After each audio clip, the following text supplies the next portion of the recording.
Hi, it's Claire and welcome to Needle Say More. Today I'm going to show you how to create a cushion cover from a fabric remnant.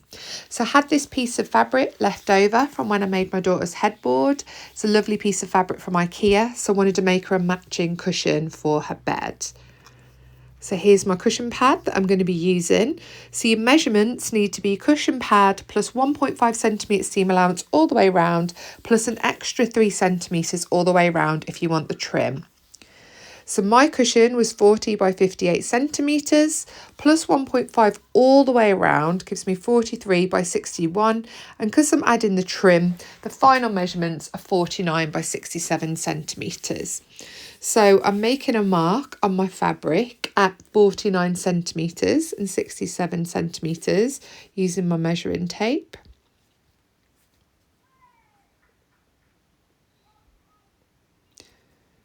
So you can see how I'm calculating extra for the seam allowance plus the Oxford trim.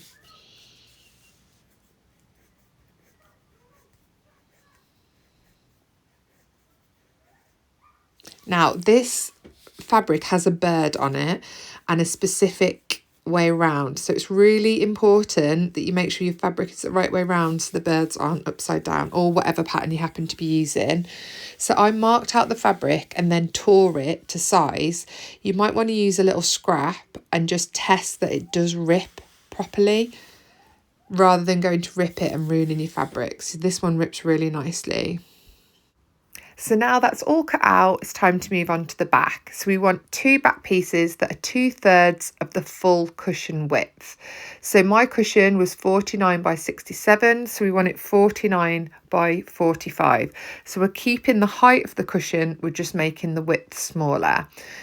So in the video, I am using my front piece as a template, and then I'm cutting out a back piece to the same size.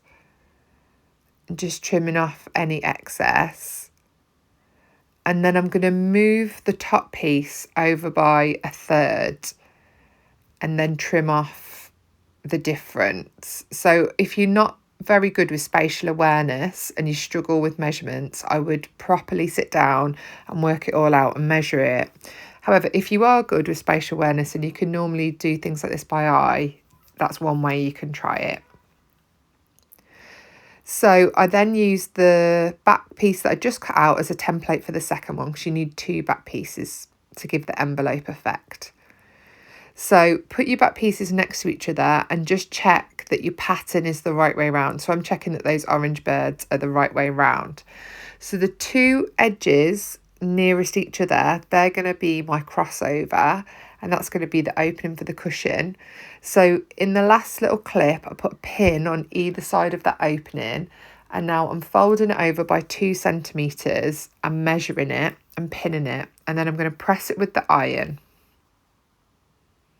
So take care, make sure you're doing really accurate measurements. So I'm measuring 2 all the way up the length of that piece of fabric, and then I'm going to press it, and then I'm going to fold it over again. So that'll be a double folded hem to enclose all the raw edges inside.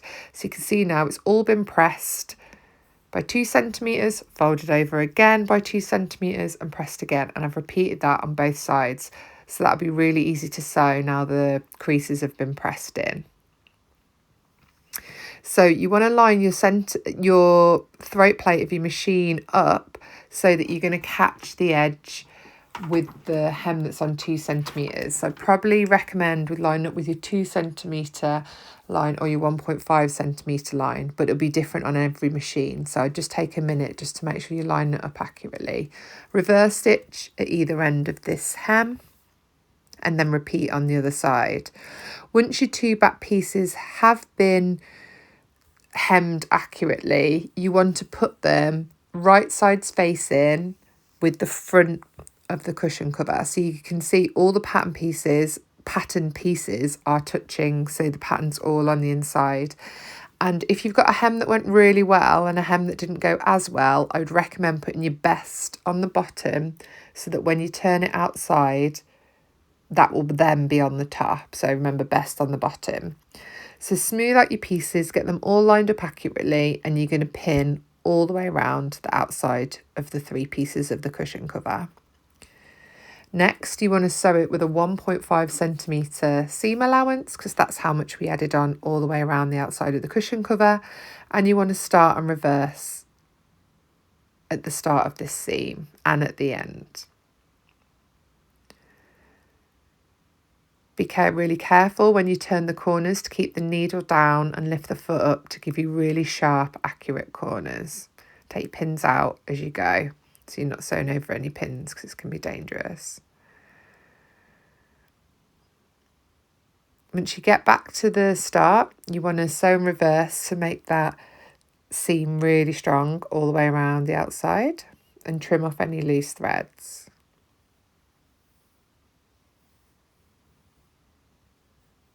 So now you get to turn it round the right way, and hopefully if you put all your pieces right sides facing, all the pattern pieces are on the outside. So if you've turned it out and your corners don't look right, it's because there's too much bulk in the corners. So what you want to do really carefully with a small pair of sewing scissors, you want to cut off any bulk to reduce the excess fabric. Then use something to push the corner out. I like to use a tailor's chalk pencil because I know it's not going to pierce the fabric. Gently tease it out and it should give you a really crisp, perfect corner like that. You need to repeat this on all 4 corners. Then, if you're going to add the Oxford trim, you want to push the seams out as much as you can and pin it. So again, my trusty tailor's chalk pencil. So I'm pushing the seams out, and then I'm putting a pin in the seam and using this to hold it really crisp and really flat. This stage is a little bit time consuming, but anyone that's made anything before will know kind of the pressing and the finishing and the difference between things looking homemade and handmade or looking very professional.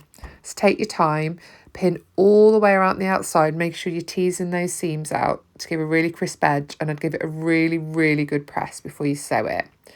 So we added 3 centimetres on for our Oxford trim. So you need to make sure you line it up with your 3 centimetre line or your 3.5 centimetre line on your machine. Again, get your ruler and measure it against the throat plate to make sure you're sewing in the right place. When you come up to the corners, you want to use your seam gauge on 3 centimetres to make sure you're turning at exactly 3 centimetres. So not before, not after. Keep your needle down and turn it, and this will give a really nice finish. And you need to repeat this on all 4 corners.